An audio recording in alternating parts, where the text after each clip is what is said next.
You and I?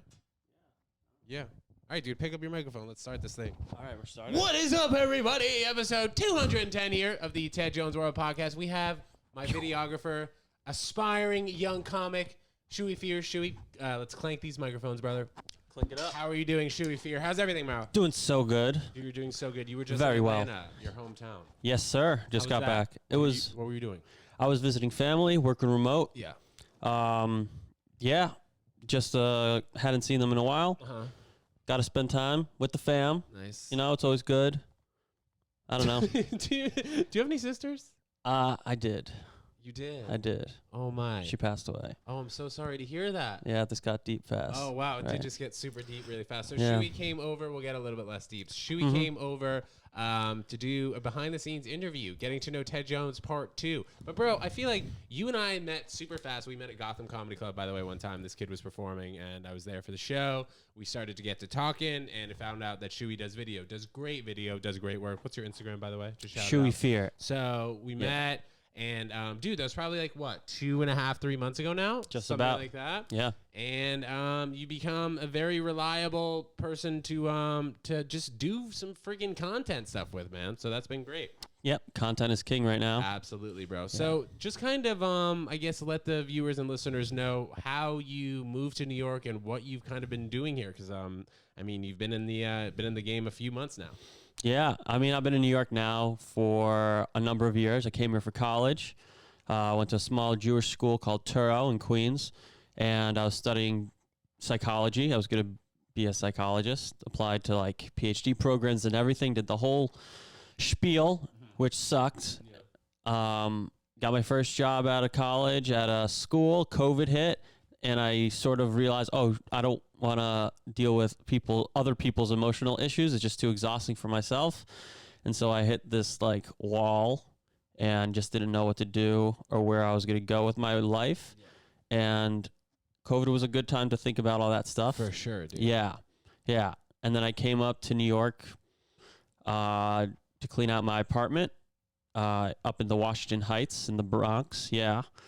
And then I went to a comedy show for this comic, Sam Morrill. Yeah. If you guys know comedy, you should know Sam. Sam, very successful comedian. But you went to a show and he was performing? He was performing. I approached him afterward. I said I do video work. Let's go. You see this? This kid also hops into DMs. Whose DM did you hop into that we spoke about for a moment? Lindsay Metzler from We Met at Acme. He hopped in the DMs. He's like, do you have anyone shooting your show at Caroline's in Times Square in April? I don't know when April. it is. And she said no, and now look at him. Now he's freaking working. But anyways, continue the story about Sam. Go ahead. Yeah, so I just went up to him. I said, yo, your friend Mark is killing the YouTube game. If you want someone to make similar content for your channel, I could be your guy. And Who's his friend Mark? Mark Normand. Oh, wow, nice. Look at this guy just freaking on the first name basis. And also, yeah, Mark Normand has done your shows before. Shui also produces comedy shows as well, guys. So next show you get to. When is your next show? Do you know yet? I think February 22nd. Okay, well, you guys check his profile, and you'll make sure that you get to that one. But you've had a good lineup a few of these times. No? Yeah. That's great. And the turnout's been good? Turnout has been consistently good. That's great, dude. Yeah. That's great. I don't know how it happens. So well, people love comedy, bro. That's how it's happening. And then also, it's just, I think it's getting better and better. Like this past summer, the attendance that we had for Comedy Night with Ted Jones, the Ted Jones Comedy Show has been great. Yeah. And then in the summer, and then in the past like 2 months, it's been spotty, but I'm seeing an upward trend. So for sure. That's been great. People love comedy. Weather is a huge factor. Weather permitting also. Like, if it's a really snowy night, people don't really like to go out. Really rainy night. But Friday, Saturday usually have, a good sense of people kind of going out because people want to do shit on Friday and Saturday, wherever you guys live. I don't know. Where do you go? You living in Kansas? You knocking over the mailboxes? You ever do that in Georgia with the baseball bats? Freaking, you're driving by and you just start knocking all those mailboxes? No, man. We're not animals. We're not the bench warmers. I don't know. Where'd you go to high school in Atlanta? Oh, did you tell me this? I went to high school for 1 year in Atlanta. Yeah. Oh, and then you moved to Philly. Went to So are you Philly boy? I love Philly. Philly's a huge part of my I don't know. Where in Philly, by the way? We didn't talk about this, but you don't know. Lower Marion. Lower Marion. Oh, yeah. Kobe Bryant went to Lower Marion High School. Yes, which sir. I'm sure you know. My mother went to Harriton High School, which I'm sure you know now that we're talking about this. Harriton. I don't know where that is. Like very close to Lower Marion High Interesting. School. You never heard of Harriton? I thought you guys were like sports rivals. Well, did you go to Lower Merion or did you go to Jewish school there? I went to Jewish school. What was the Jewish school's name? It's called Kohelet. Kohelet. Yeah. Okay. Yeah. Nice. So you and I both being Jewish, we have a lot in common. Besides us just both being Jewish. Yes. Both producing shows, doing comedy, and I don't know. Do you like tennis? You're not a vegan, so maybe we don't have that much in common, Shui. I'm not a vegan. I don't play tennis. You're kosher though. I am. I'm kosher. Bro, one of my favorite things about you is you. I don't know how to observing Shabbat. Yeah. You observe Shabbat. So for those of you who don't know, from the hours of sundown on Friday to sundown on Saturday, you do not use your phone. You don't work. Do you travel a little bit? Are you allowed to do that? No. But I do walk a lot. Okay, you don't turn off the lights though, right? No. That was, and some people also who observe Shabbat, like they turn the refrigerator lights off. That's like if you get really intense. You've heard of that, right? I think we do that. You turn off your refrigerator lights. I think my roommate. Yeah. You have it set. Oh, so your roommates are Jewish too? Mm-hmm. How many Jewish roommates do you have? I live with 3 guys. And they're all conservative like you? Or would you say you're conservative? I'm more like Orthodox, traditional. Okay. Yeah. Okay. Orthodox, traditional. And so for the most part, you found your roommates through the Jewish community? Most of us grew up together. Oh, in Atlanta or in Philly? Yeah, Atlanta. 2 of my roommates are from Atlanta. Nice. Shout out Shimon. Shout out Shimon. Elliot. Shout out Elliot. Yeah. But one interesting thing also besides you observing Shabbat, which I think is very cool, that gets your screen time down quite a bit. But you had a disaster recently. Oh my in God. your apartment, man. Yeah. So let's just talk about that quickly and just talk about how I kind of relayed to you that I was never going to even bother with rental insurance. But now, hearing what happened to you, it's something that everybody should really think about. Yeah. God like squirted all over my apartment. Yeah. I was at my nephew's bris in Long Island, and I get a call from my roommate, and he's just like, dude, you have to come back right now. And I'm like, why? He's like, I don't know. I woke up this morning. I just heard like this flushing noise coming from downstairs. And like the whole entire basement is just 3 inches underwater. Your room is demolished. And I didn't even know what to do. As you guys can see here in this video, you'll see the water damage right here to Shui's. This is like no joke. This is not a leak. Okay, this is a full-on Noah's Ark situation, flood, tsunami. I cannot believe that this happened to your apartment. How quickly did the landlord really give you your whatever the hell you needed in that particular time? Like, did he put you up in a hotel? How did it work? No, they didn't do anything. Initially, or what? At all. I mean, I'm not paying rent. Yeah, you're not paying rent. Does that mean you're just not paying your portion of the rent? I'm not. None of us are paying rent right now because, like, I mean, first of all, what they did was just like bring in all these vacuums to get all the water out and make sure no mold was coming in. Totally. And then they tore down my room and everything. Incredibly stressful experience. But yeah, then the landlord guy called me up and like basically explained the building insurance covers all this shit. We have no responsibility to reimburse you for anything that was ruined. Sure. We have no responsibility to even pay for your housing. But did you have renter's insurance? No. Okay. I did not have renter's insurance, and I didn't even know what that was until this fiasco. So I think if your landlord is telling you that they're not responsible for the building in terms of a flood, one, that sounds like it doesn't make any sense, but maybe the management company of the building and the owner are 2 separate people. They might be. So you reaching out to the management company and the building owners might be 2 separate people. So while this does sound sketch, I understand that, and especially in a crazy situation like this that costs thousands upon thousands of dollars in damage, there's got to be some time for the management company and the actual building itself to link and, make sure everything's right. Like, for example, here in my apartment, I haven't had gas in months. Like 4 months I haven't had gas. Really? So like if I wanted a hot plate, the management company would pay for it. They pay for an $80 hot plate, and I can just make my whatever it is, beans and chickpeas on the hot plate. But I don't have a hot plate right now. And the issue is it's with Con Ed. Con Ed is having the issue with the gas in the building. It's from their pipe. So it's not the building management's responsibility, it's the city's. But while the management company is being very reasonable, they're giving me, you know, a discount on my rent because I don't have gas and haven't had it for a long time. Just cooking gas. You know, we still have heat in the apartment, obviously, so I can still live here. But a lot of issues happen in New York City, especially in these old ass buildings. But like, are you implying that like somehow someone's responsible to pay for like my living situation until it gets fixed? Well, you, I think in paying for your living situation, I think that you not paying rent, I think is part of you. Like that's what you're getting. You know, like you being reimbursed however much money you're paying in rent, whatever. If it's like $1,500, and then you split it 4 ways, whatever it is, you are not responsible for paying for your rent, and I think that's what, that's the kind of payback you're getting. I think. Okay. But it also doesn't hurt to call the call 311, call the New York City Housing Department. We did all that. Yeah, and if you guys have an issue, also you live in New York City, there's stuff that happens all the time. 311 is usually a good. They weren't helpful line. They were not usually good. Yeah. Well, what did they say? They're like, you got to go to court and figure it out the long way. Figure it out the hard way. Honestly, I don't even know. My roommate dealt with it, and you got to get on that. Well, if you're not paying rent, like whatever to you. Who cares? Yeah. I'm just as long as you don't want like extra money and you're good, just not paying rent. It's fresh. Yes. You know, yes. You're still getting gigs here and there.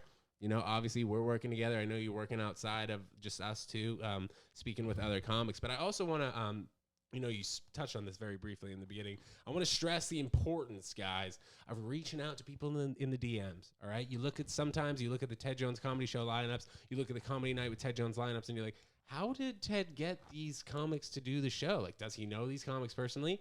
Most of the time I do, but some of the times, guys, I'll just shoot out a DM to a random person. Maybe we'll follow the same amount of people, so they'll feel more obligated to respond. Or in general, we have shows in cool freaking places, so people want to do them. But I think there's so much to be said behind sending the cold DM. It's better than sending a cold email. You know, cold emails, you have much more of an excuse to ignore it, right? Like I get cold emails a few times here and there when, comics are trying to get a spot, whatever it is. But like, if I see a person on Instagram and maybe they're doing other shows, I have like a better view of what they are doing in particular in comedy. Maybe if they are interested in film or whatever it is, I think you have like a better view on someone when they're on Instagram. And if you look on Shui Fier's page here, you'll see that he puts together a lot of videos, content, also does comedy. So you get a better image of kind of what you are and what you do, you know? Yeah. So when did you start DMing people on Instagram and kind of trying to get your way or make your moves around the city? Oh man, like who was really the first person, if you remember, DMing? If it wasn't Sam, that I DM'd, to get experience or to film a show. Dude. Even if someone didn't respond to you, like you DM'd Robert Downey Jr. and maybe he didn't get back to you or someone like that. I DM a lot of people. Let's go. Dude, I do too. I DM my favorite like singers and like rappers and stuff. Oh yeah, dude. I don't know. I reached out to Rich Bryant. He's just an Asian rapper that I love. He's just a cool dude. He's hilarious on Twitter. Work with maybe. Yeah.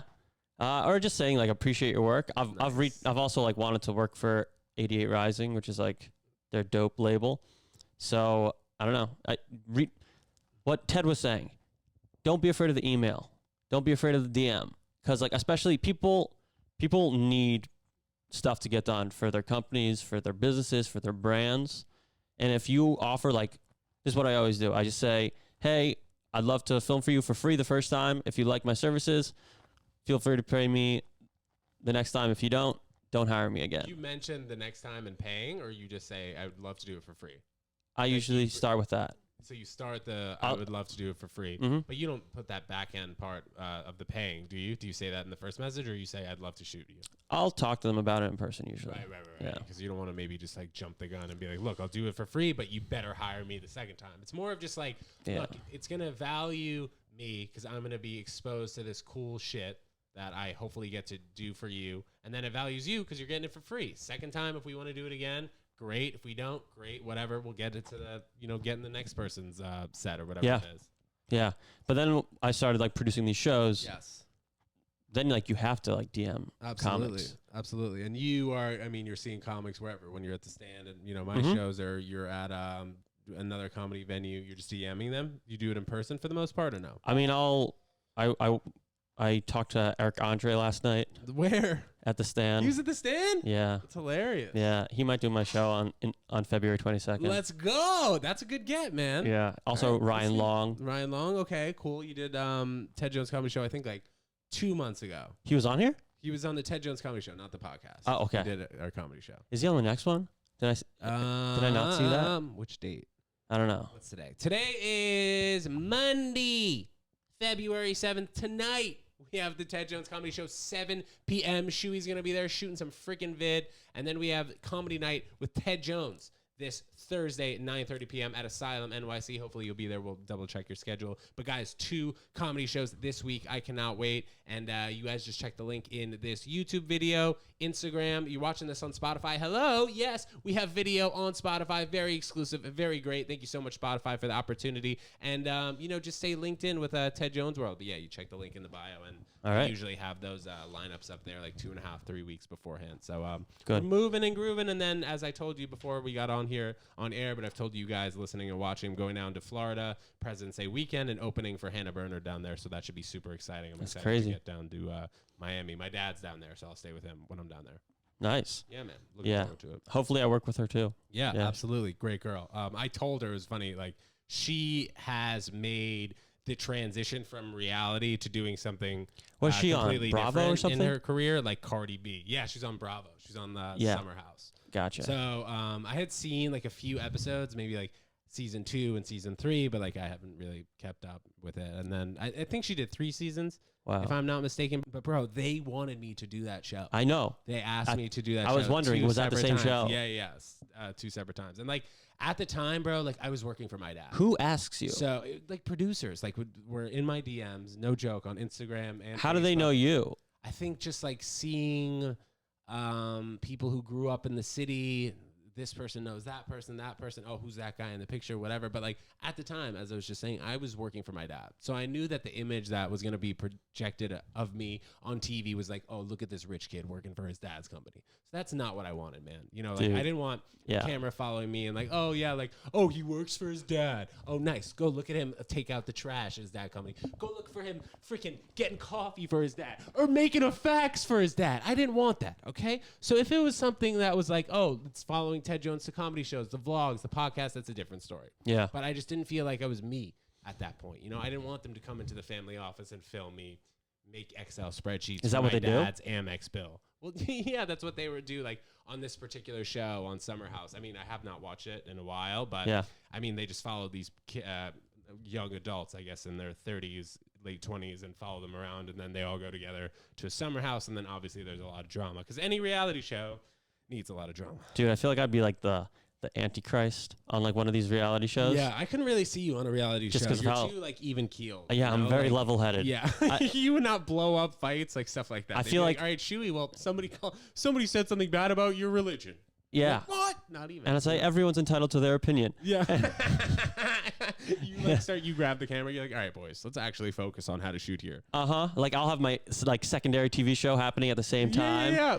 Dude, I love how like I would do that too. I'd be like, you guys mind if I vlog, do the behind the scenes? Like everyone's expecting this like filthy summer house like TV show, and then by the end of the season, all the characters are mentally healthy. Yeah. That's what would happen. Yeah, that also wouldn't do well on TV. No. You know, it's just like a ton of drama. So we just filmed this behind the scenes Ted Jones interview. I'm excited to see how this comes out.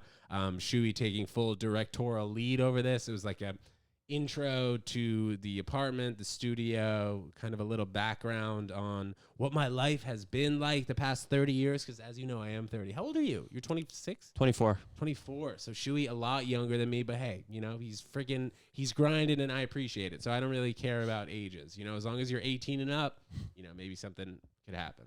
Yeah. I don't know if what I was talking about there, implying of like girls and guys. That was good. You feel comfortable. You're good. Listen, I'm not having sex with you, so Not yet, at least. not yet. Oh, Dave Chappelle. You were at Dave Chappelle last night at the stand. How was that? Dude, it You was went with your buddy. it was a wild experience. Wild experience. So did Yeah. he have multiple people open for him?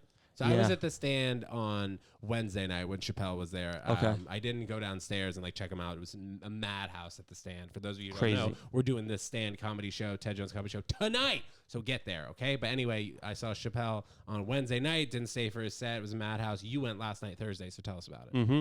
Yeah, so we get there. We got the tickets. They dropped them at like 3 p.m. And my roommate bought, and you had to buy in pairs. So I was like, okay, I'll come. But we get to the show. Yeah. And like, first of all, the show before Chappelle, Louis C.K. shows up. I saw that. Eric Andre shows up. Someone else. I'm forgetting right now. Ryan Long was on the show. Yeah. Hilarious comics. This was downstairs, right? Yeah, and we were just like talking to them upstairs. Okay. Totally normal. Yeah. Yeah. And then it's Chappelle's show. Mm-hmm. He had like Sam J and Will Savins open. Yeah. Hilarious. Awesome. Then Shane Gillis came up. Yes. And then Pete Davidson dropped by. Okay. Honestly, we thought Kanye was coming. Yeah. Because Kanye's in the city right now. And like, we were like putting two and two together. Yeah, you thought like, he was going to show up. Yeah. I'd say for the stand, you go to the stand, you really never know who's Kanye's shown up to the stand. Yeah. I mean, you never know who's going to show up at the stand, as cheesy as that sounds. Never. I mean, Jim Gaffigan's been on the Ted Jones Comedy Show. We had Michael Rappaport last week. You had Jim Gaffigan? Yeah. Bro, don't you freaking watch my videos, dude? This guy's freaking doing all the video for us, and he doesn't even watch the freaking vlogs. Yeah, Jim Gaffigan came to the Ted Jones Comedy Show. You guys remember that, right? Yeah. He dropped in, did 15 minutes. Like He dropped in? Yeah. You didn't like DM him? No. You He dropped in. DM him. No, I did. And after that, I was like, dude, anytime you want to come. You got his just number? let me know. Got the digits? No, I didn't have his Social digits. Security? No? No? I just, DM, whatever. All right. Whatever it is. Also, because, like, those guys are dropping in at the stand all the time. All the like time. Louis, I mean, when Chappelle comes, he freaking goes in, does an hour, and I'm sure, has a great agreement with the club. But, when those other guys drop in, They locked up our phones. 15 minutes. Yeah. I love that. Crispy, dewy rain outside. You hear that? Mm-hmm. You like the rain? I love the rain. Really? Yeah. It's peaceful. It's very peaceful. In New York, during this time of the year, it's pretty gross. But Yeah. in Atlanta, I love the rain. Right. Yeah. How's the weather down in Atlanta right now? Beautiful. Beautiful. 50s. It hit 60 this week. It was just incredible. The best. Nice. That's why I love it. Atlanta. Nice, dude. Very big part. I have never actually been to Atlanta. Yeah. Not that I wouldn't go. I just haven't had any reason to go down there. I would love to go to Atlanta. And also let us know where you guys are listening, watching from. Yeah, seriously. TEDJONESWORLD@gmail.com. If you're from Atlanta and you want to party with Shui, you hit him up. You hit him up on the DM. So we can absolutely cut this part out. But if you want to, are you able to touch on the beginning of this episode? Kind of what happened with your family? We can absolutely cut this part out. Oh, with my sister? Yeah. She was actually my sister Racheli. She was born with a genetic disease called Tay-Sachs. Yeah, and individuals with Tay-Sachs regularly, they on average only live till like 3 years old, 2 or 3, and she lived till 9, which was huge. And like I grew up with if you have Tay-Sachs, you lose your eyesight, your mobility, ability to speak. You're very much locked to your bed essentially. And it was an incredible experience growing up with Racheli. Very unique. I don't know. It definitely it's undeniably influenced how I am as a human being and how I live my life. But it was I'm not sure what I'm supposed to even say. Like, she was an incredible individual. It taught us, my family, a lot about love and a lot about life very early. Like, I was very much exposed to universal truths and experiences that I feel like many others only begin to think about, I don't know, when their grandparents start to pass. Being exposed to that really young definitely influenced how I think, how I approach relationships, endeavors in general. But yeah, I feel like I'm talking about myself and not about her. No, I mean, it's how it affected you. How old were you? I was in 9th grade. So you were 14. Yeah. 9. I sort of ran away. That's why I went, like, a very big part why I went to school in Philly. Yeah. It was the year. Yeah, man. Yeah. Well, I appreciate you sharing that with. I could not even imagine. I mean, you think about that, like you said, when a grandparent or somebody dies, or maybe like your friend's parent dies, you kind of see the world for like what it really is, and like how every day, as cheesy as this sounds, come on, as cheesy as this sounds, every day that you wake up is a blessing. You know, I can't tell you how many times I've woken up and like my fucking back hurts. And I'm like, God damn it, I would do anything for my back to not hurt. You know, like I don't care if you give me $1 billion and I have a hurt back. I'd rather not have a hurt back. You know, and there's so many different people in the world that have health, but they don't have wealth. They have wealth, they don't have health. And, you know, every time you singulate out an hour of the day, you know, you got to look for the good and great in every part of the day, which I'm sure you know, and I can see, you know, how you act in general, and I know you appreciate life, but like it's sometimes very deep to get into. You know, people never really freaking think about it. No. You know, like you can not wake up tomorrow. You can easily not wake up tomorrow. Maybe not you and I, you know, we're seemingly healthy guys, but like people who are 60, 65 years old, like it's not out of the question that they just don't wake up. You know, and it's crazy. So I don't know what happens after this life. I guess we could talk about this for a little bit because, you know, you're pretty religious. But, like, yeah, I think that everything you do on earth while you're here is important. It can't just mean nothing. I really don't think it can mean nothing. Like, it doesn't make sense that it doesn't matter if you're a bad person or a good person. I think there's got to be something to be said for being a good person. You know, like karma works in great ways when you are a good person, and it works in not so great ways when you're not a good person. So I just imagine that there's got to be something after this, after you know, after we all die here, and the only thing that's promised is birth and death. So what are your thoughts on that? You know, being religious. I mean, even from like a non-religious perspective, I really think I don't know, the experience of living is just like what on a basic level, your experience of life is different than my experience of life, and I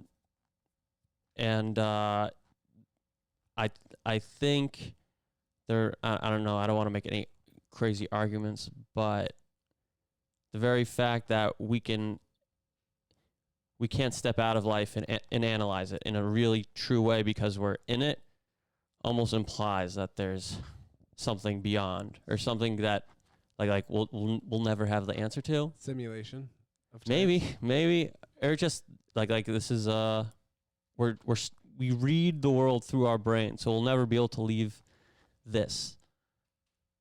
Like we will always have to work from the inside out to try to understand the world and try to understand life. Unless maybe there's some sort of psychedelic or maybe some sort of drug experience, outer body experience that you can have. But I will never be able to be in your brain to look at the world. True. So like even the fact that I can't do that, like just shows how locked in we are to our own individual like perspective. Yeah. And so like we'll never know, and there are, I don't know, truths from like the religious perspective that I very much find comfort in. But that's all anything can ever do is provide comfort. Any like reincarnation beliefs, maybe? As another human or another species being, whatever it is. Maybe. Deep, yes. I don't know. I don't know about I don't know. Reincarnation has a lot of like baggage. Yeah. Sure. But I don't know. There are some proofs in the Torah, which is the Jewish Bible, that I like to think about. Like it always talks about when people die in the Torah. It says in 6 instances, it says, oh, this individual was buried amongst his kin or buried with his family. But in actuality, in only like 4 characters were actually buried with their family. So like the implication from like a Torah perspective is that like, oh, they're actually gathered together afterward, and that like that there is some existence after life where you're brought back to oneness with, I don't know, your ancestors, almost like that scene out of like Black Panther, like where it's just in that purple world. I don't know. I never saw it, but you never saw it? I imagine a lot of people have, yeah. Yeah. But afterlife is a weird. It's the Torah actually doesn't talk about the afterlife like ever. It implies a lot of things, but it never talks about it because its core principle is that life is for the living. You're not supposed to think about, like, Judaism is not a religion about the afterlife. So Judaism is a religion about this life. Other religions have more focus on afterlife, so they do things to make sure that they get that afterlife and stuff. But yeah, that's not what, I don't know, Judaism is about.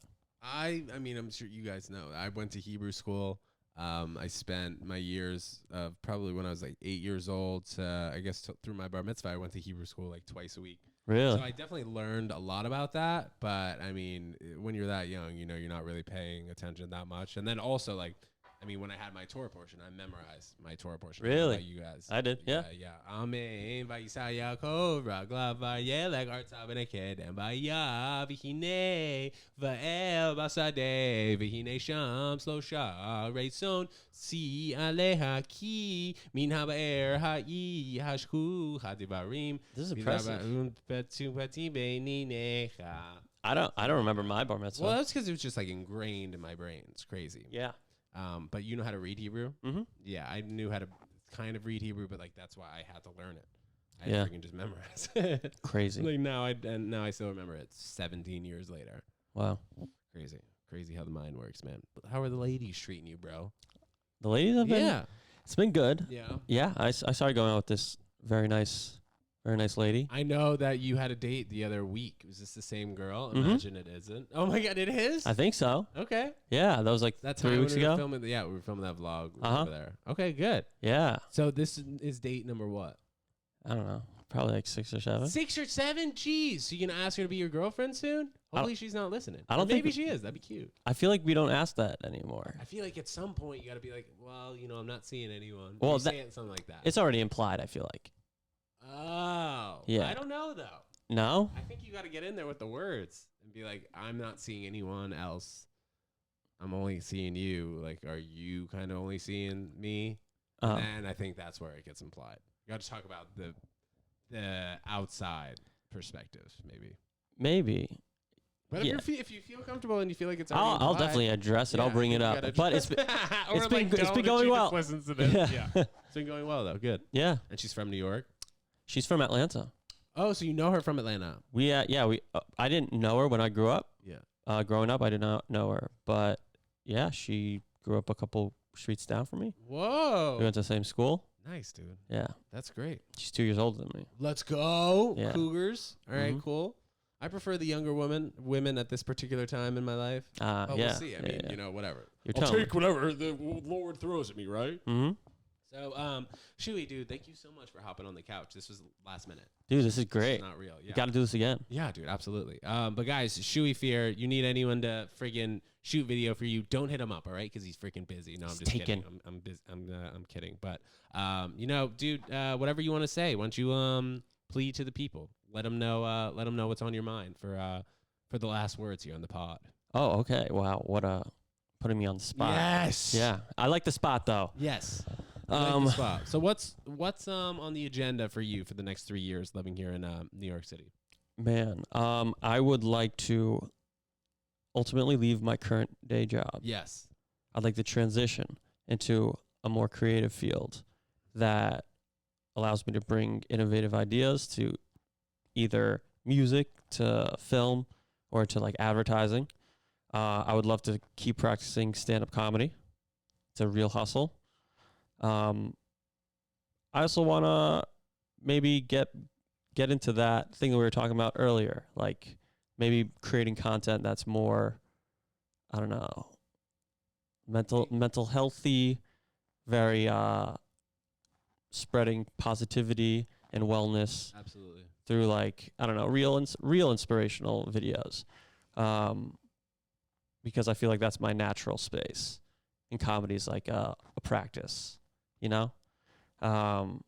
If anyone wants to hire me, I'm always happy to film content, especially for creators.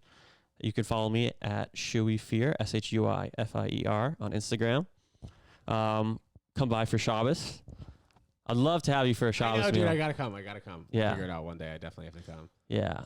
It's got to happen. Absolutely. Got it. But what else? I read books. Can I end on that? Yeah, dude. You know, whatever you want. Yeah. Yeah? Yeah. Oh, I also write music, so look up Shui Fier on iTunes also. Nice, dude. Shui Fier, this guy's a deep kid. Great dude. Shui, thank you so much for hopping on. Guys, if you want to see Shui, you want to see Ted Jones, you come to the Ted Jones Comedy Show tonight at the Stand, 7 p.m. We have a lot of freaking tickets sold. I don't know how many are left, but check the link in this YouTube video. Hopefully there are some left. And if you guys don't make it to this show tonight, you come to Comedy Night with Ted Jones Thursday night, 9:30 p.m. at Asylum NYC. And if you guys don't make it to that show, don't worry. Just check the link in this YouTube video, and we'll get you to a show, okay? We'll see you guys soon. Peace.